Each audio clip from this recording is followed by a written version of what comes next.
El tema del Evangelio que he escogido para hoy va a marcar una diferencia en nuestras vidas. Creo que está la diferencia en la que radica la manifestación y revelación de Cristo. Desde la caída del hombre, dice la palabra de Dios que si el Evangelio está encubierto, es decir, es incomprensible, no es revelado, entre los que se pierde está encubierto. Y el hombre, procurando darle una explicación a la vida, ha llegado a conclusiones nefastas. El hombre de hoy solo tiene una mirada. Es la mirada puesta en las cosas terrenales. El hombre de hoy niega la existencia de la vida espiritual. El hombre de hoy niega la responsabilidad moral del hombre delante de un Dios que hizo los cielos y la tierra. Y por eso el tema de hoy lo he titulado El Evangelio y el alma. Está basado en 2 Timoteo capítulo 1, verso 8 al 14. Dice la escritura, y voy a leer la porción del 8 al 14.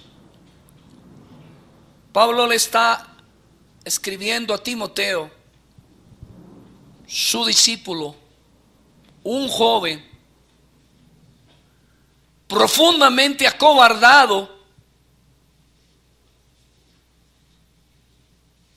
Estaba asustado. Y es que no creo que exista un ser humano que ante estando al borde de la muerte no tenga temor.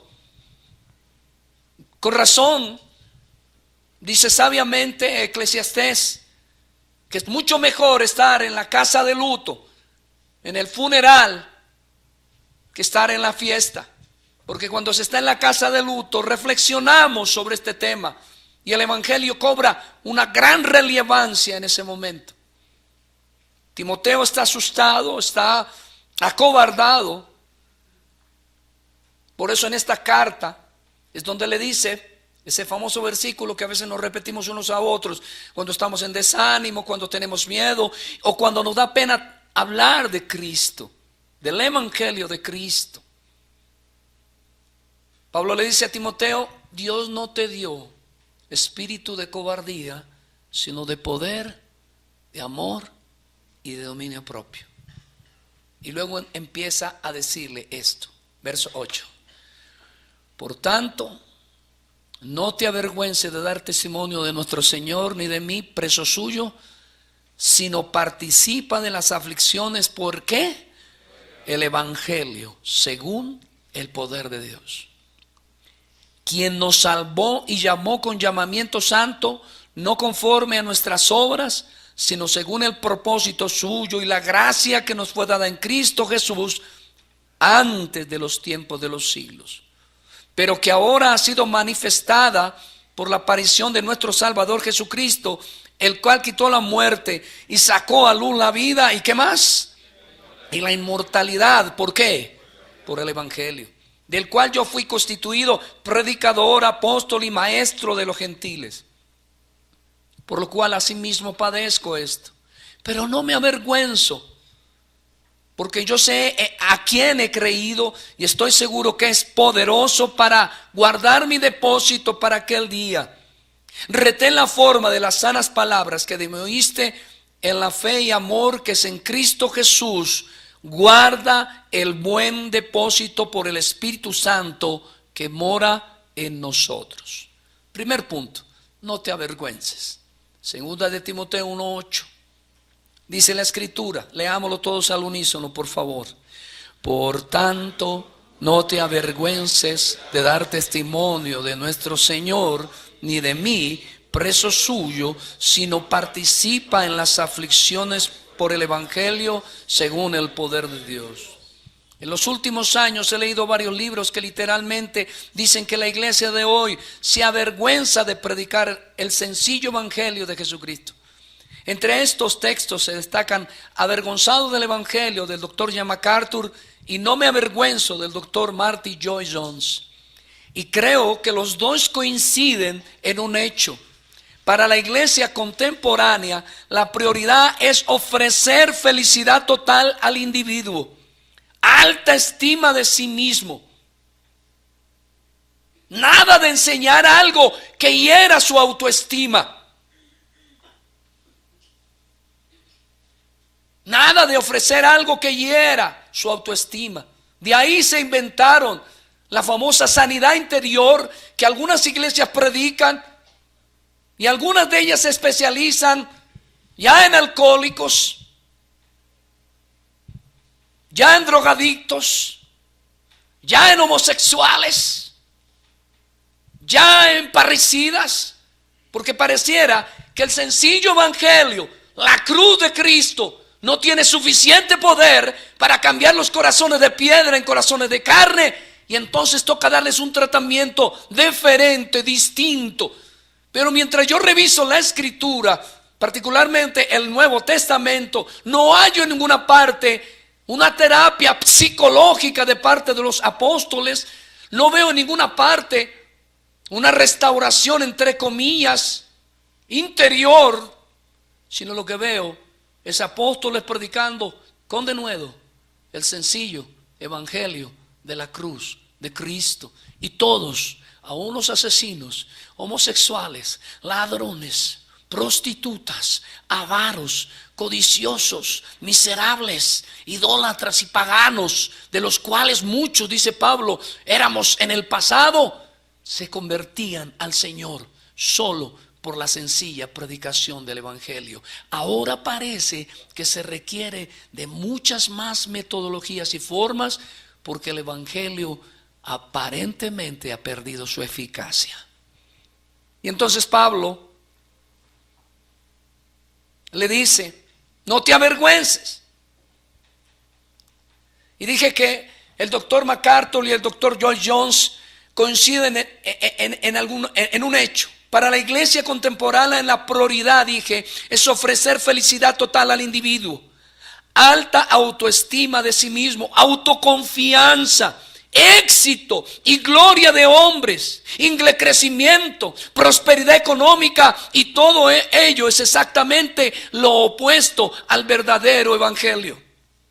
En nuestro texto referencia, Pablo le escribe a un Timoteo amilanado en razón no solo al desprecio del mensaje de la cruz, sino a la persecución que es objeto la iglesia que predica el verdadero evangelio. Le recuerda que al creyente Dios no le dio espíritu de cobardía, como dije, sino de poder, de amor y dominio propio. Noten lo que dice: no te avergüences. ¿Y qué dice luego? Participa de las aflicciones del evangelio. Participa de las aflicciones del evangelio. El sencillo evangelio va a ser siempre vituperado, rechazado, y siempre has de ser procurado ser sustituido por métodos humanos. Pero tú solo predica el evangelio, porque es en el único que hay poder de Dios para salvación.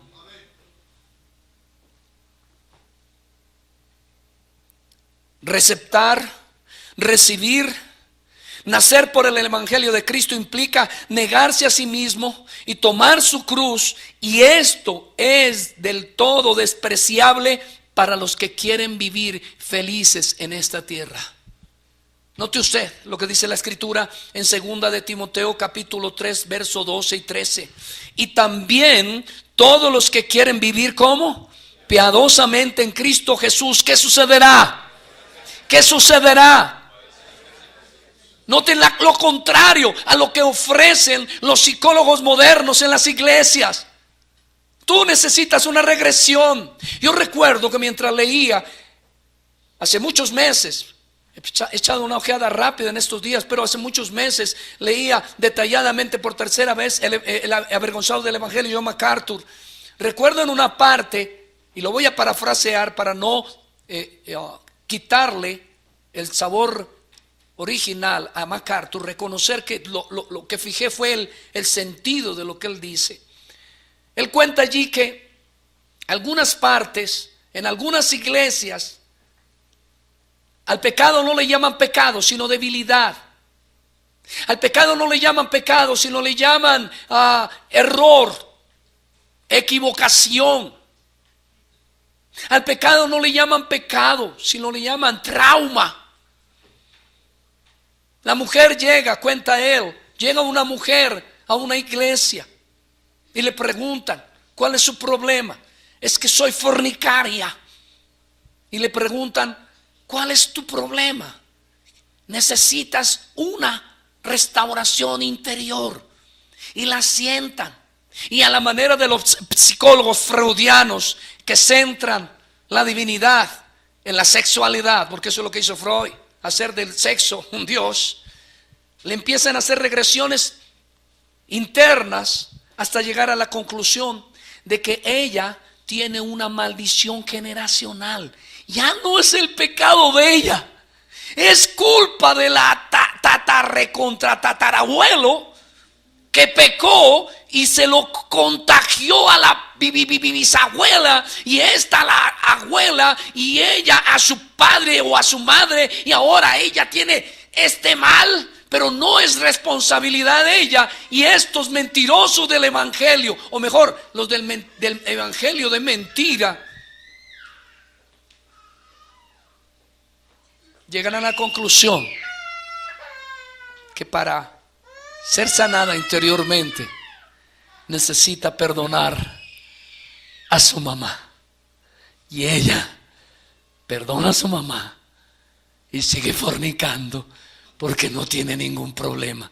Pero la Biblia nos dice, y por eso odian el verdadero evangelio, porque el verdadero evangelio hace responsable al hombre de su pecado y tiene que correr urgentemente a la cruz arrepentido, o de lo contrario perecerá.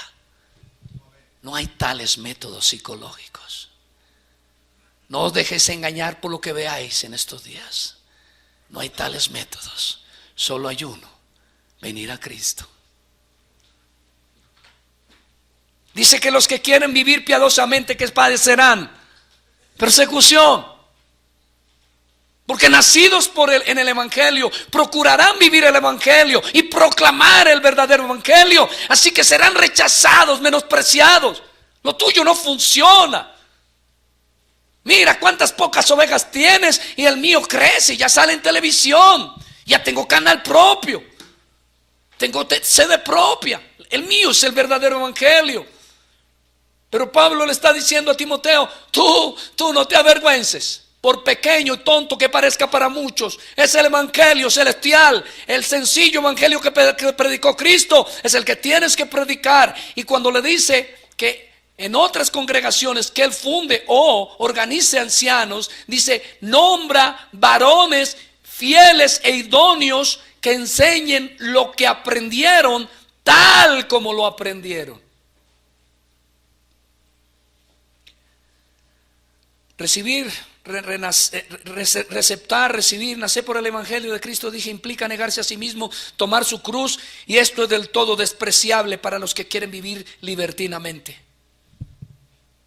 También todos los que quieren vivir piadosamente en Cristo Jesús padecerán persecución. Pero ¿qué dice en el verso 13? Léalo conmigo al unísono. Mas los malos, repitámoslo, ¿más quiénes? Mas los malos, ¿más quiénes? Y los malos también se sientan en las sillas de las congregaciones. Mas los malos. ¿Y los malos quiénes son? La Biblia nos dice que no hay uno bueno, pero nos dice que hay unos justos y hay unos injustos. Y los justos no son justos por su propia justicia, sino por la justicia que viene del evangelio de Cristo Jesús. Así que dice: más los malos. No importa que tengan nombre de cristianos, más los malos. Dice: esos hombres y los engañadores, que dice la palabra, irán de mal en peor.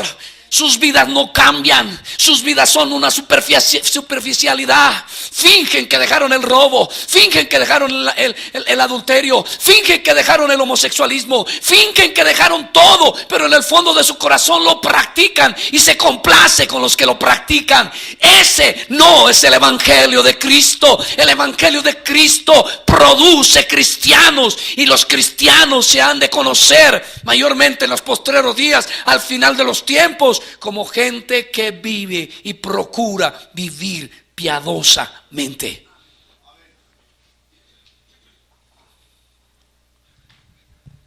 Malos los hombres y los engañadores irán de mal en peor. De manera anecdótica, permítame referirme a una caricatura que, por cierto, me la envió la señora de Achuri, se la envió a su hijo, a palabra profética. Y la tomé como referencia porque me pareció apropiada ilustración. Anda rodando esta caricatura por el internet. Si le recibe, diviértase viéndola. Van muchos hombres llevando su cruz, y uno se queja del tamaño y pide a Dios que se la permita cortar en varias ocasiones. La corta, le sigue quedando muy larga e incómoda para llevar. Siguiente cuadro, otra vez pide permiso y la corta. Y la corta varias ocasiones con el aparente permiso. Es una caricatura de Dios. Agradecido corre literalmente con ella, mientras los demás sufren aflicciones para llevar su cruz. De repente nuestro protagonista se encuentra frente a un abismo que debe salvar, y todos colocan su cruz cuán larga es y pasan al otro lado. Pero debido a los recortes hechos a la misma, tiene que quedarse de este lado del abismo. Es una caricatura que a mi parecer ilustra muy bien el evangelio de caricatura que muchos predican y viven hoy en día. Su cruz recortada no les va a alcanzar para entrar en el reino.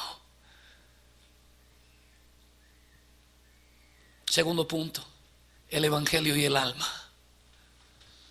Dice Pablo a Timoteo en los versos 9 y 10: quien nos salvó y llamó con llamamiento santo, no conforme a nuestras obras, sino según el propósito suyo y la gracia que nos fue dada en Cristo Jesús antes de los tiempos de los siglos, pero que ahora ha sido manifestada por la aparición de nuestro Salvador Jesucristo, el cual quitó la muerte y sacó a luz la vida y la inmortalidad por el evangelio. Hay preguntas que los sabios de este siglo han querido responder. ¿Qué es el hombre? ¿De dónde vino la existencia? Qué bien. Después, y lo más cerca que han podido llegar es a través de la fantasía del Big Bang.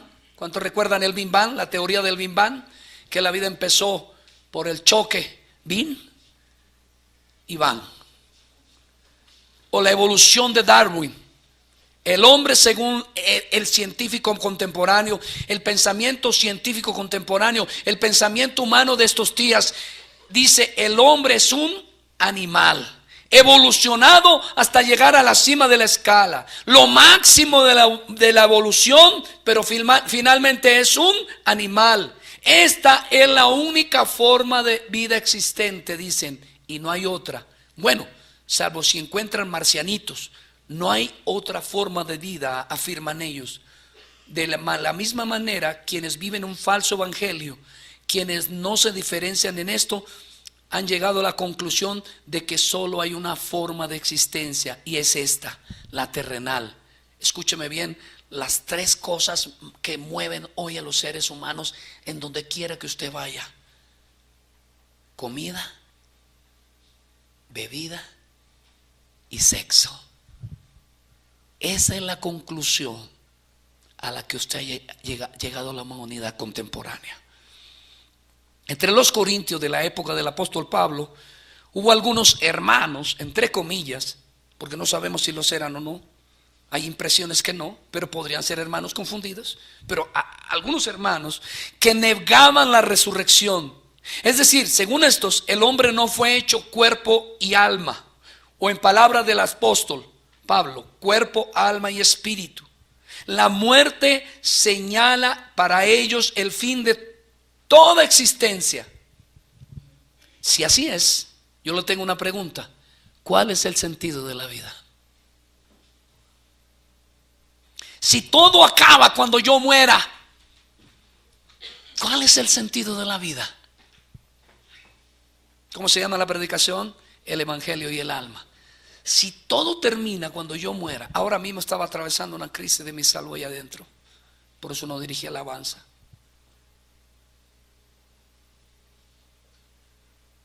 Pero hay una diferencia entre un cristiano que muere y un impío. Y por eso Pablo le dice a los tesalonicenses, cuando estaban matándolos, mataban muchos cristianos y se iban amedrantando a los tesalonicenses. Y Pablo parecía como duro de corazón, pero en cambio de decirles, pobrecitos, mijitos, anímense, les dijo, no sean como los que no tienen esperanza. Cristo resucitó. Y si Cristo resucitó, los que mueren en Cristo también resucitarán con Él.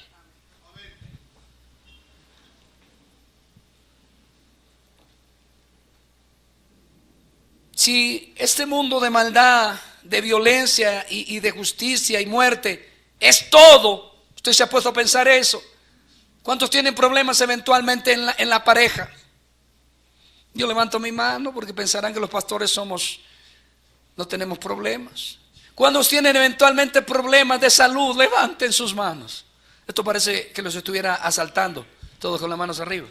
Ahora voy a pedir el diezmo.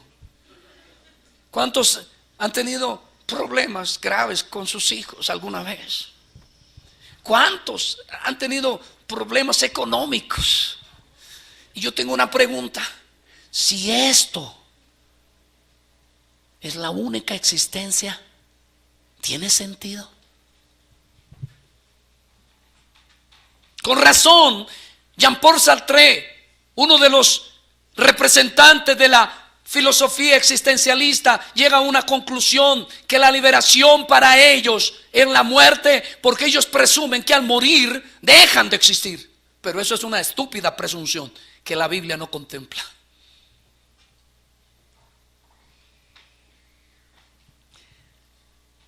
Primero de Corintios 15:30.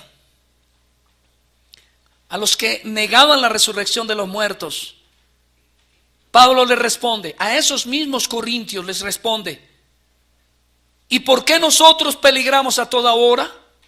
Os aseguro, hermanos, por la gloria que de vosotros tengo en nuestro Señor Jesucristo, que cada día muero. Si como hombre batallé en Éfeso contra fieras, ¿qué me aprovecha? Si los muertos no resucitan, ¿qué? Grítelo, hermano. Comamos y bebamos, porque mañana moriremos. Y luego dice: no erréis, las malas conversaciones corrompen las buenas costumbres. Velad debidamente y no pequéis, porque algunos no conocen a Dios. Para vergüenza vuestra lo digo. Es decir, algunos no han oído el verdadero evangelio. Verso 30, devuélvete, hermano. Pablo dice a estos y a los necios contemporáneos, en primer lugar, que si no hubiera resurrección, que si no hubiera existencia del alma, que si la vida termina con la muerte cerebral y la muerte del miocardio, del corazón, sería una estupidez lo que Pablo estaría haciendo. ¿Para qué arriesgaba Pablo la vida? Es lo que le está diciendo a los corintios. Si ustedes dicen que no hay resurrección, que la vida es pura materia, ¿qué sentido tiene que yo arriesgue mi vida? Dice Pablo. Porque la ha arriesgado hasta estas alturas en muchas ocasiones, y lo han tratado de matar en más de una ocasión, y ha recibido vituperios, azotes, menosprecios, persecuciones y todo tipo de abusos por una sola causa. Ha predicado el evangelio, que habla de un hombre que fue creado por Dios, ciertamente cuerpo, pero también ciertamente espíritu. Y eso es lo que la doctrina contemporánea no quiere contemplar. La iglesia evangélica de estos días se ha dejado penetrar por el materialismo, por lo terrenal, y olvidan lo eterno. Verso 31. Pablo dice allí: por el evangelio cada día da su vida. ¿Y por qué? Porque él sabe que hay una vida mejor que esta. Verso 32. Si fuera de esta vida física, la vida espiritual no existe, ¿qué provecho tiene el Evangelio? ¿Y cuál provecho sacamos los que creemos en él y lo predicamos? Y si la resurrección de nuestro Salvador, tema central del Evangelio que predicamos, no es real, si lo que queda de esta existencia es solo esta existencia y no hay otra, la eterna no existe, ¿qué sentido tiene la vida? Voy a preguntar cosas. Están defendiendo los derechos humanos. A los niños no hay que maltratarlos, estoy de acuerdo. Aunque quiero dejar constancia que soy bíblico. Ahora mismo salen unas propagandas en la televisión que dicen que el castigo físico no colabora para la formación del corazón del niño. Y yo difiero. Y si alguien ve este video en mi país y por la Constitución quiere entrar en un debate, yo le pruebo que físicamente la Biblia dice que el castigo físico, dado con sabiduría y en amor, contribuye a la formación del carácter. Y conmino a todos los hombres, aún los no cristianos de 30 o 40 años atrás, que fueron levantados en hogares donde aún la vara era ejercitada, y les probaré que la sociedad, en la medida que se apartó de la corrección física para los hijos, moderada y sabia sí, pero corrección física al fin, lo que ha hecho es pervertir. Y por eso hoy tenemos vándalos de 9, 10, 15 años. Mire, cuando hablaron ahí en Medellín, las bandas están compuestas de niños entre 9 y 17 años.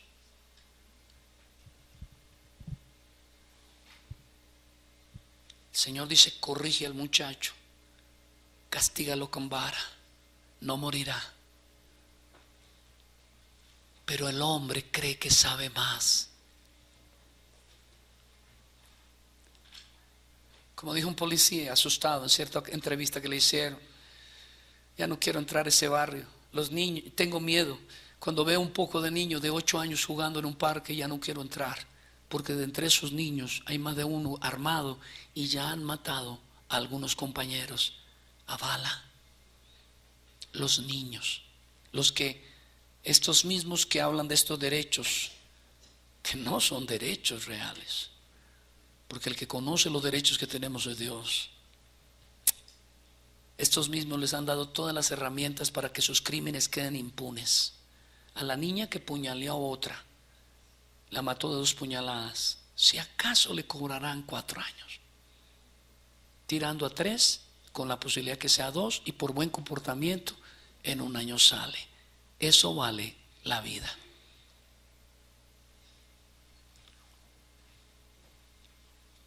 Tengamos sexo, comamos, bebamos, pues igual vamos a morir. Es decir, dediquémonos a las glotonerías, a las borracheras y a la inmoralidad sexual. ¿Cuál es el problema? No hay otra existencia, no hay una vida más allá de la muerte. No tendremos que responder por nada de lo que hemos hecho mientras estamos en este cuerpo físico. No habrá quien nos juzgue para condenación o para salvación. Quienes no creen en el más allá, quienes no creen que hay un Dios que vendrá a juzgar a los vivos y a los muertos por lo que hicimos mientras estábamos en este cuerpo, ¿cuál es el problema?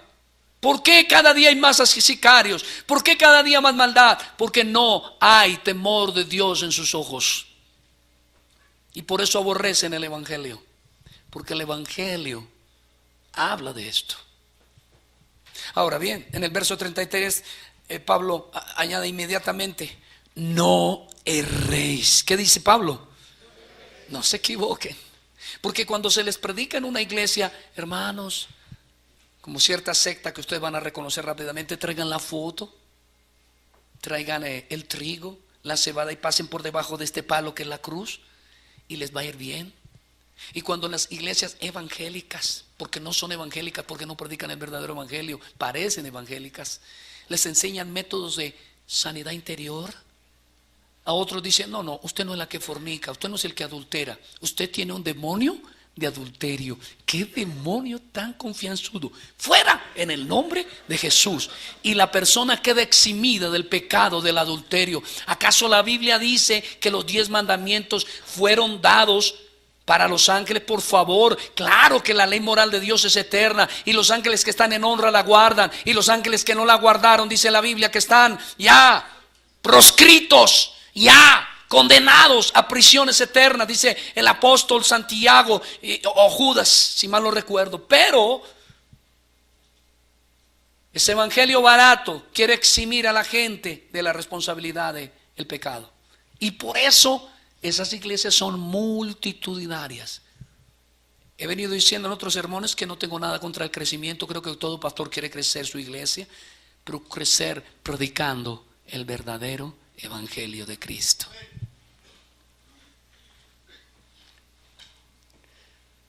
No erréis, dice el apóstol. Esas falsas doctrinas, esas creencias de que no tendremos que responder a nadie por nuestra inmoralidad, empujan a verdaderos creyentes a vivir una vida libertina, y eso es precisamente lo que busca Satanás. Ese no es el verdadero evangelio. Pablo está diciendo: si no resucitó, no hay quien nos juzgue, y si no hay resurrección, no hay necesidad de vivir la vida moral. Yo puedo matar al que quiera, al fin y al cabo me voy a morir. ¿Y qué va a pasar después de que yo muera? Nada, porque dejo de existir. Pero el problema es que cuando Cristo vino, alumbró y mostró que no solamente hay una vida eterna, para bien o para mal, sino que Él volverá para juzgar de acuerdo a sus obras a todos los individuos, y aquellos que hayan invocado su justicia en la cruz serán salvos, pero aquellos que hayan rechazado el evangelio de Cristo serán condenados eternamente. Y ese tipo de evangelio no gusta. Verso 34. Por eso les dice a los cristianos nacidos del genuino y único evangelio: velen, oren, mediten en la ley moral de Dios, y dejen. A los corintios les dice, y a nosotros también, dejen de pecar creyéndose esas mentiras. Porque cuando le enseñan a uno ese tipo de doctrina, uno se relaja moralmente. Mire, voy a contarle cosas de mi vida personal. Cuando yo empecé en la vida cristiana, tenía fuertes problemas en muchas áreas. En muchas. Pero solo como ejemplo voy a mencionar esto, hermano. Si una persona viene a la iglesia con problemas de promiscuidad sexual, y el predicador dice: pero la gracia que sobrepasa todo entendimiento guardó la vida del rey David y lo honró y lo levantó, y se queda en esa parte de la predicación, ¿qué dice la persona que está practicando el adulterio o la fornicación? ¿Qué dice la persona? Si Dios tuvo misericordia de David, Él la tendrá de mí.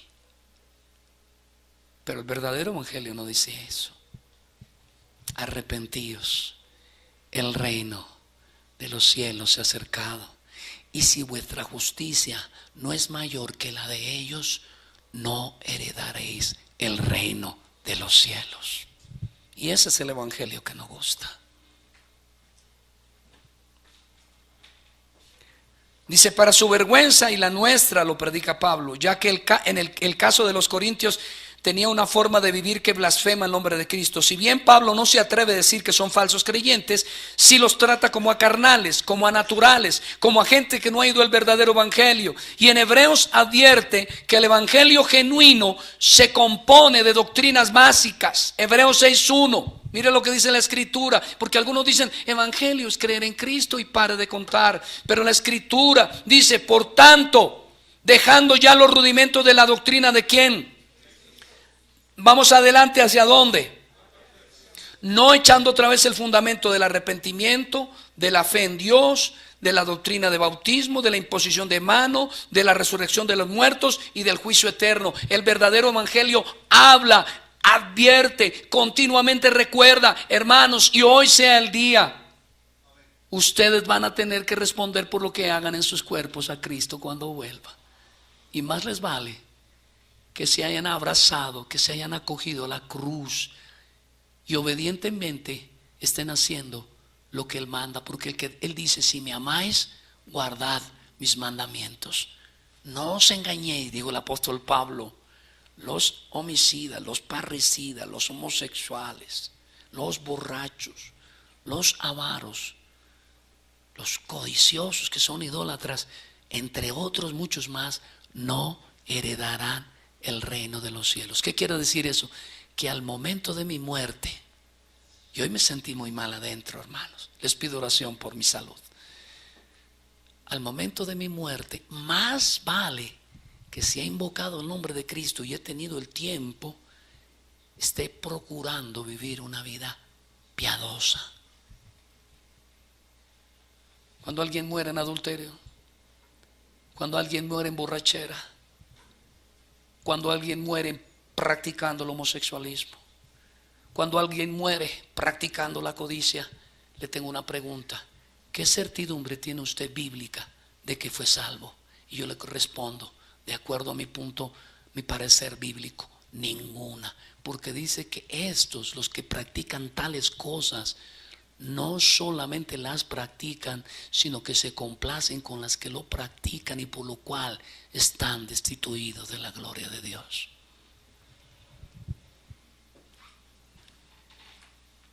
Nuestra iglesia está acostumbrada a hablar del pecado, y sin embargo en los sermones sobre el Evangelio hemos tenido que taparnos la boca, porque la palabra de Dios misma lo dice, que su Evangelio es para que toda boca se cierre. Hermano, pero yo echo fuera demonios en el nombre de Jesús. Sígalos echando, pero eso no le garantiza que usted se salve, porque su nombre echarán fuera demonios, harán proezas, y el final del tiempo les dirá: apartados de mí, malvados, nunca os conocí. ¿Sería mejor nunca haber tocado un demonio? ¿Sería mejor nunca haber visto nada sobrenatural? Pero haber procurado vivir íntegra y piadosamente delante de Dios. Y entonces sabremos, porque ninguno que ha nacido del Evangelio puede vivir de una manera impía. Quizá tenga momentos, pero siempre regresa al verdadero camino. Hebreos 9:27. Y de la manera que está establecido para los hombres que mueran, ¿cuántas veces? Y después, ¿qué viene? De esto no quieren hablar en el Evangelio contemporáneo. ¿Para qué hablarle de la muerte de los hermanos? ¿Para qué complicarlos con esto? Se nos pueden bajar los diezmos y las ofrendas. Los hermanitos se pueden sentir incómodos. Cierto predicador contemporáneo dijo que eso era un evangelismo del terror. Pero estábamos viendo hoy en mi curso de escuela dominical el nombre Yo soy, oh Jehová. Cuando Moisés se acerca a la zarza, ¿qué le dice el Señor? Detente, no te acerques, quítate el calzado, porque estás en un lugar santo. ¿Por qué? Porque Dios es santo. ¿Y qué le pasó a Usa? Uno de los sirvientes, si mal no recuerdo, del rey David. El arca santa. Algunos dicen que porque no era sacerdote. Bueno, yo creo en parte eso, pero unos sacerdotes no podían tocar el arca. Para eso había unas argollas, unas varillitas para llevarla. ¿Qué hizo Usa cuando se fue a caer el arca? Dice la escritura que le metió la... ¡Ay, que no se caiga! Eso parece una buena obra. Dios debería haber dicho en el cielo: ¡ay, muchas gracias! No me dejaste caer al polvo. ¿Pero por qué murió? Porque nada, Él ha dicho, nada inmundo entrará en mi presencia. Señor, límpianos con tu preciosa sangre. Queremos heredar salvación y vida eterna.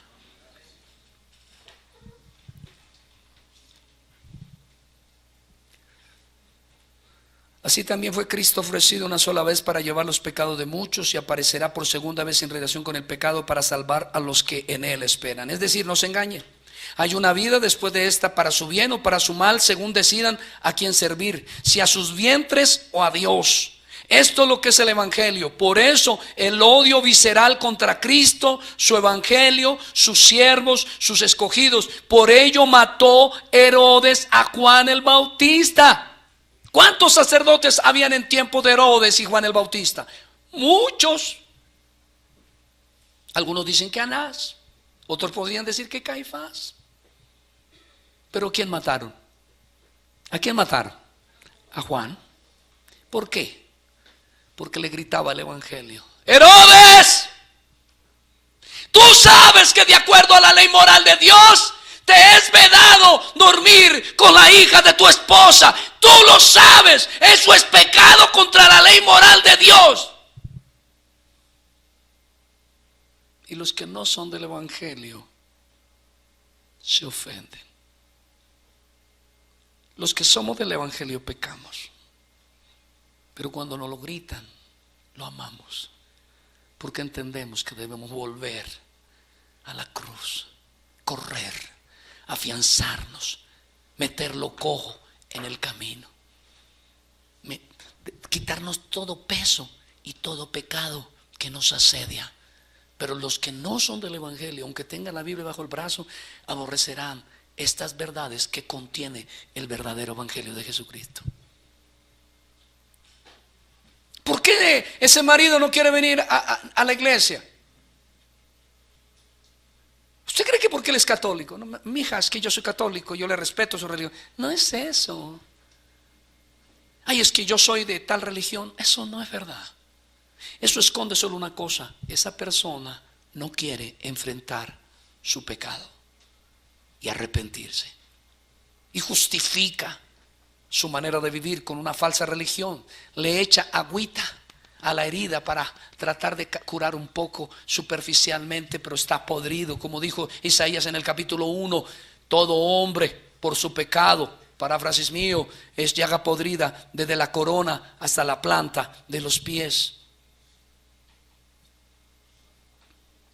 Volviendo a nuestro texto base, Pablo le dice a Timoteo que no se avergüence de estas realidades que componen el Evangelio. Porque mire, se está muriendo la mamá. Hay una canción de un francés, ya se me olvidó el nombre, se titulaba La Mamá. Y el coro, recuerdo que decía, era muy bonito: ya viene ya la procesión, la gente entra y sale ya, se está muriendo la mamá. Ya ni me acuerdo cómo se llamaba el cantante. Y dice el creyente de la familia: hermanos, toca decirle a mi mamá que se arrepienta.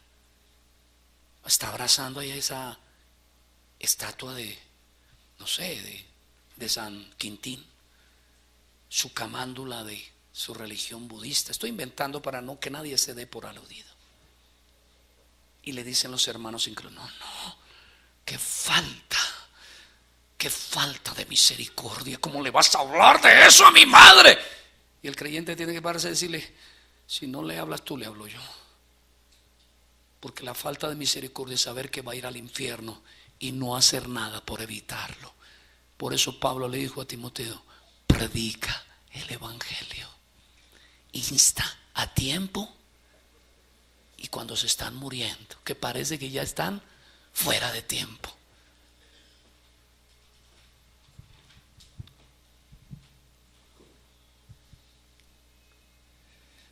Que Cristo murió por los pecados de los que creen, y que no solo murió, sino también resucitó para confirmar su evangelio, que habla de una vida material espiritual, de almas y cuerpos que se pierden cada día en el infierno, pero también de creyentes, los cristianos genuinos, cuya vida después de esta será gloriosa, disfrutando de un nuevo cielo y una nueva tierra. 2 Timoteo 1, 9 y 10.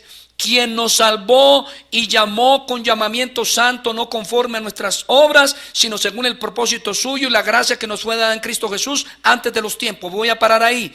Que nos llamó no conforme a nuestras obras. He oído predicadores que dicen: ¿lo ve? Haga lo que quiera, ya Dios no nos va a juzgar según nuestras obras. Y lo que está diciendo el texto es esto: que a pesar de nuestras malas obras, por nuestro pecado, Él nos llamó. Eso es lo que quiere decir el texto. Pero algunos justifican su vana manera de vivir de esta forma. Y ahora verso 10: pero que ahora ha sido manifestada por la aparición de nuestro Salvador Jesucristo, el cual quitó la muerte. ¿Y qué dice luego? Léalo conmigo fuerte: y sacó a luz la vida. ¿Y qué más? Yo quiero que se quede un momentico ahí. Y sacó a luz la vida y la inmortalidad por el Evangelio. Ahora, notemos que Cristo vino a recordarle al judío primeramente y a todos los hombres la realidad de su ser. Él, Cristo, quien es la luz, sacó a luz primero la vida. El ser humano es imagen de Dios, hecho para glorificar en todo a su Creador, pero no lo hace, por tanto está condenado. Segundo, la inmortalidad, que el hombre fue hecho no para dejar de existir. Esto es parte del evangelio que usted debe predicarle a los hombres de hoy en día, porque los hombres creen: hermano, dicen, el muerto al hoyo. ¿Ha oído esto? El muerto al hoyo y el vivo al baile, pero no hay tal. El muerto tiene que responder. Y dice la escritura aquí, la inmortalidad, que el hombre fue hecho no para dejar de existir, sino para vivir ya para su propia gloria o para la gloria de Dios.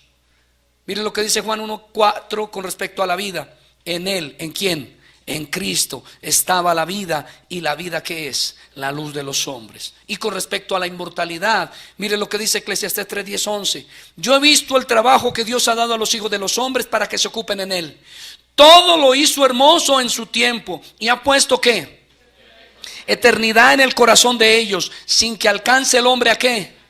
La obra que ha hecho Dios desde el principio hasta el fin. El hombre, al caer en pecado, ignora, no entiende que hay una vida después de esta, y que la tierra como está actualmente irá de mal en peor. Algunos predican que el evangelio fue dado para poner paz entre las naciones. Les tengo una mala noticia. Jesús dijo que a pesar del evangelio, el glorioso evangelio, guerras, rumores de guerras, terremotos y pestes. Algunos predican que el evangelio fue dado para unificar las familias. Lamento positivamente decirle esto. Jesús mismo dijo que él no había venido a traer paz, sino espada, y que los enemigos de los creyentes serían los de su propia casa. Quizá no todos, pero ese es su sentido también general. Muchos de los que están aquí, sus peores enemigos son su mujer, su esposo incrédulo, sus hijos que andan en el mundo y los critican. Pero papá, mamá, usted es un fanático, no exagere. ¿Qué tiene de malo que yo tenga relaciones extramatrimoniales? No sea retrógrada. No es lo que dice. Y todo esto por su evangelio. Es por su acceso a él, que el hombre redimido es y logra considerar estas realidades. El hombre sin el evangelio no entiende esto. Tal es que en él, tanto en el evangelio como en el creyente del evangelio, no cabe la angustia, el desespero, el suicidio. El suicidio no cabe en nosotros. ¿Por qué? Porque tenemos que responder por todo lo que hagamos al Señor Jesús. Voy a preguntar, ¿hay momentos que uno ha querido morirse? Voy a hacer un ejercicio como lo hago todos los domingos. Pongámonos de pie. El que ha querido alguna vez morirse porque las cosas no van bien. Yo estoy de pie, quisiera ponerme hartas veces. Permítame decirle algo. Solo desearlo es pecado. Siéntense. Pero notemos que Job no dijo, me quiero morir, me quiero matar. ¿Qué dijo Job? En temor de Dios dijo, mátame. ¿Por qué no fui un abortivo? Pero lejos de su mente siquiera tocarse un cabello, porque él sabía que Dios es el que da la vida y es el que la quita. Quien se quita a sí mismo la vida es un homicida y debe ser condenado eternamente por su homicidio, porque obviamente no se alcanza a arrepentir. Ay, él era tan bueno, él era un buen hombre, pero se suicidó. Yo quiero decirte algo. Hay algunos hombres, inclusive John Piper menciona a un hombre, un poeta que compuso himnos cristianos, cuyo nombre ahora George, ¿tú recuerdas el nombre? George, se me escapa ahora el nombre. Y tuvo intentos de suicidio. Y si bien Piper dice cómo se muestra la gloria de Dios aún a través de un hombre como este, sin embargo él referencia sus personales y respetuosas dudas de la posibilidad de la salvación del alma de un suicida que lleva a cabo semejante sacrilegio. Tercer punto, el bendito depósito. 2 Timoteo 1:11 y 12. Del cual yo fui constituido predicador, apóstol y maestro de los gentiles, por lo cual asimismo padezco esto, pero no me avergüenzo, porque yo sé a quién ¿qué? He creído, y estoy seguro que es poderoso para guardar mi depósito para aquel día. Pablo ha sido constituido predicador de este evangelio del que estamos hablando. Por esto está preso, ¿vio? Porque predicaba ¿cuál evangelio? El verdadero. El verdadero trae enemigos. No gustamos. Padece, pero no se avergüenza ni de estar padeciendo, ni que para muchos la condición de la iglesia sea de opresión, o en otras palabras parezca que el evangelio ha fracasado. El que dice, yo sé a quién he creído. ¿A quién le creyó? A Dios. Me tomé la libertad de tomar solo tres nombres de sus 211. Elohim, Creador todopoderoso. Yo soy, autoexistente, inmutable. El Shaddai, Dios todopoderoso. Y Jehová el Emed, el Señor Dios de verdad, Dios que no miente. Cada palabra de su boca prueba la verdad. Él cumplirá todas sus promesas. Es un Dios de verdad. Él había confiado en el Dios fiel, pero además confió en el Dios de Abraham. ¿Ustedes se acuerdan lo que pensó Abraham cuando iba a sacrificar a su hijo? Mire lo que pensó. Dice en Hebreos 11 que Dios era aún poderoso para levantar a su hijo de entre los muertos. Y Pablo fue continuamente reo de muerte, listo para ser sacrificado. Y por último, ¿en quién creyó el apóstol Pablo? En Cristo. Pablo ha puesto de una vez por todas su confianza en Dios soberano. Se podría traducir: yo conozco a Dios, quien se reveló en su precioso Hijo, nuestro Salvador Cristo Jesús, convencido de su poder infinito, el tierno amor y la absoluta fidelidad de Dios. Y mire lo que dice: y estoy seguro que es poderoso. ¿Para qué? Para guardar mi depósito para aquel día. ¡Hey! ¿Qué significa aquel día? Porque a la Biblia hay que hacerle preguntas. Y entonces uno dice, aquel día. Bueno, hay dos días que yo puedo llamar aquel día, porque para mí ambos son definitivos.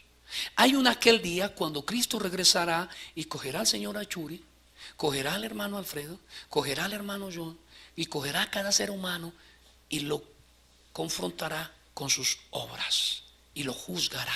Ahora usted dirá, pero yo soy cristiano y no me va a juzgar. No, es verdad, usted no será juzgado en el sentido más estricto de la palabra, porque ha sido librado de la ira de Dios. Pero la Biblia sí nos dice que Él tomará cuenta de todo lo que hagamos mientras estemos acá. ¿Y qué tiene que ver eso con lo que estamos diciendo? Bueno, que aquel día, repito, es el día en que Cristo va a regresar. Pero voy a decir algo: si yo, que estaba ahora recostado en la cama, hubiera muerto, aquel día, ¿cuándo se cumplió? Hoy. Porque una vez esté muerto, ya no hay opción. Mientras haya vida, los muertos ya no tienen esperanza, a no ser de que hayan muerto en el Evangelio de Cristo Jesús, el verdadero, el bíblico. Noten que en la mente de Pablo, como de todo creyente verdadero del Evangelio, está presente el último día, el de regreso de Cristo. Y esto no es motivo de angustia para él, sino de esperanza, confianza y gozo inefables. A diferencia del título de uno de los libros del reconocido periodista colombiano Germán Castro Caicedo, que tiene un libro que se tituló Mi alma se la dejo al diablo, Pablo, por la fe en Cristo, quien es el Evangelio mismo, ha dicho igual que su Salvador: Padre, en tus manos encomiendo. Cada vez que me siento muy enfermo, levanto mis manos al cielo, porque yo no sé cuándo me toque. ¿Usted sí sabe? No cuando quiere, porque ¿quién quiere morir? Póngase de pie. Con todo y lo mala que es esta vida, se requiere mucha comprensión del Evangelio, alumbramiento de Dios en nuestro corazón, para que lleguemos algún día a decir sinceramente lo que dijo Pablo: para mí vivir es Cristo y el morir. Ojalá llegue ese día. Pero generalmente, ¿quién quiere morir? Pero algún día va a enfrentar ese día. Y si usted es de Cristo, va a tener que decirle como Cristo: Señor, yo invoqué tu nombre, viví de acuerdo a tus mandatos, fui parte de tu iglesia en la medida en que la gracia tuya operaba en mí. Ahora, Señor, en tus manos encomiendo mi espíritu.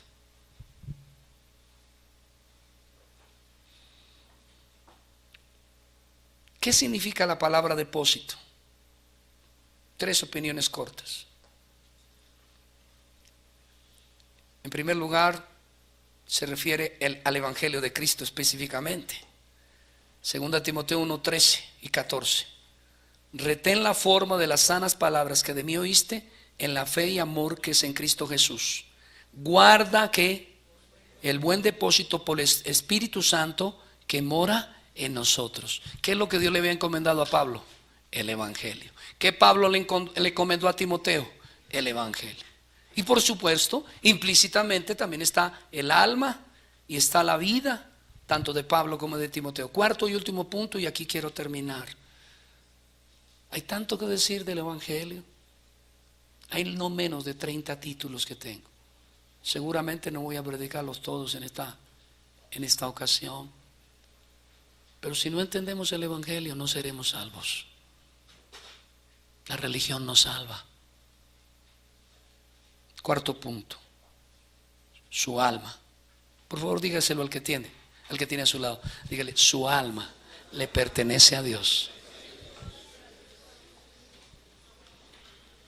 Ezequiel 18:4. He aquí todas las almas que. No escucho. He aquí que todas las almas son. Porque algunos dicen, su alma es del diablo y la suya es de Dios. No. Tanto las almas de los piadosos como los impíos le pertenecen a quién. Y Él es el que determina el destino de ambas. No es el diablo. El día en que vayan los perdidos al lago de fuego que arde, ¿quién cree que irá chillando al lado? Satán. Porque algunos creen que el diablo es dueño de una parte de las almas y que se las va a llevar, y que el Señor pues le tocó perder una parte de su creación. He aquí todas las almas son mías, como el alma del Padre, así el alma del Hijo es mía. El alma que pecare. Finalmente una pregunta, créalo o no, hay una vida espiritual en usted. La muerte irremediablemente llegará si Cristo no regresa antes. Tengo una pregunta, ¿a quién ha encomendado su alma? ¿Se acuerda de una historia o una parábola de Cristo cuando habla de un hombre rico que llegó a tener tanto que dijo, ¿qué hago? Dijo, ensancharé mis bodegas y llenaré de riquezas. ¿Y qué contestó Jesús? Ahí dijo, y me recostaré. No recuerdo el término, pero dice, voy a pasarla chévere de aquí para arriba. ¿Y qué contestó el Señor? Necio. ¿Qué sabes tú si hoy mismo? ¿Cuándo? Hoy mismo Dios te demanda tu alma. Arrepiéntete.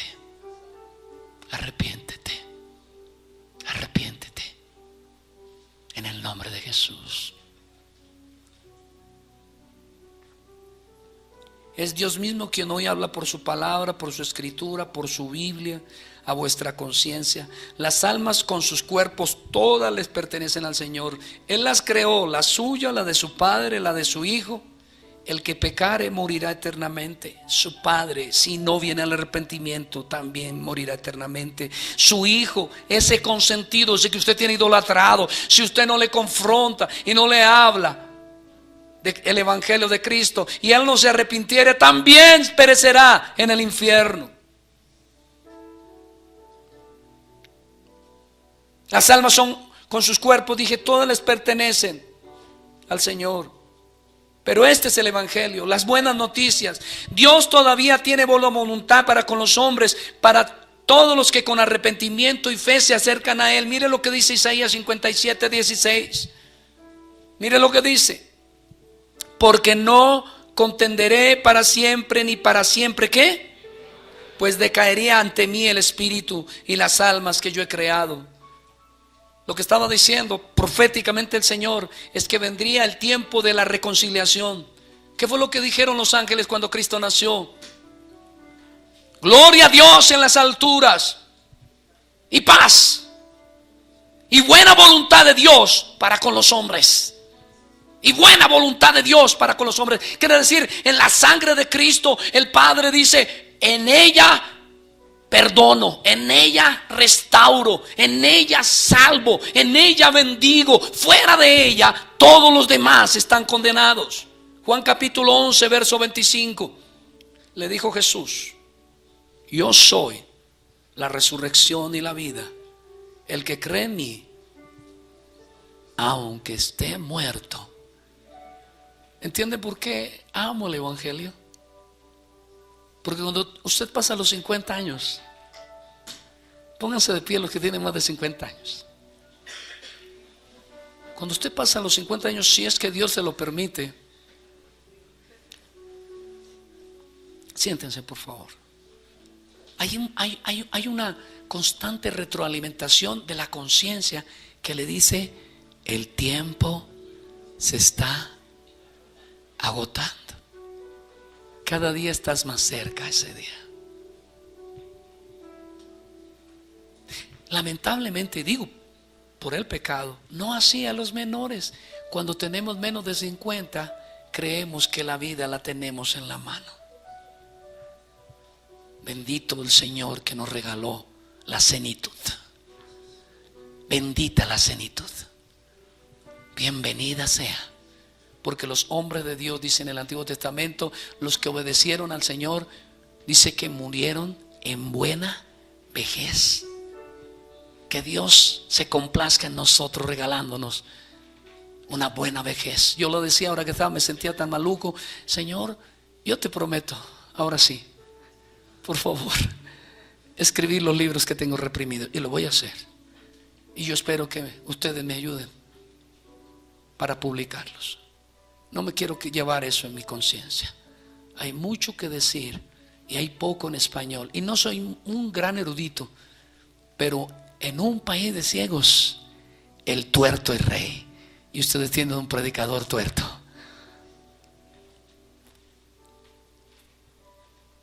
No, la vida no está limitada a esta miserable existencia, esclavos del pecado en tinieblas y oscuridad. El pueblo que andaba en tinieblas, dice la Biblia, vio gran luz, la luz de Cristo, la luz del Evangelio. Hay una vida espiritual directa e intrínsecamente ligada al cuerpo, pues alma y cuerpo uno son. Pablo les recordó a los que negaban la vida eterna, la resurrección y por tanto la resurrección de Cristo, que el Evangelio ofrece salvación y vida eterna, y que a esta se accede por la fe que Dios otorga a los santos. Hoy el Evangelio ha sido predicado. Hoy aquí, donde abunda el pecado, Dios quiere sobreabundar su gracia. Si usted cree, aunque estaba muerto en su pecado, vivirá. Y si muriera hoy, usted será levantado como Cristo fue levantado para vida eterna en gloriosa comunión con Dios. Por favor, no permita nunca que le rebajen el Evangelio. Y nunca lo tuerza, nunca lo cambie. Porque este es el Evangelio que es poder de Dios para salvación a todo aquel que cree.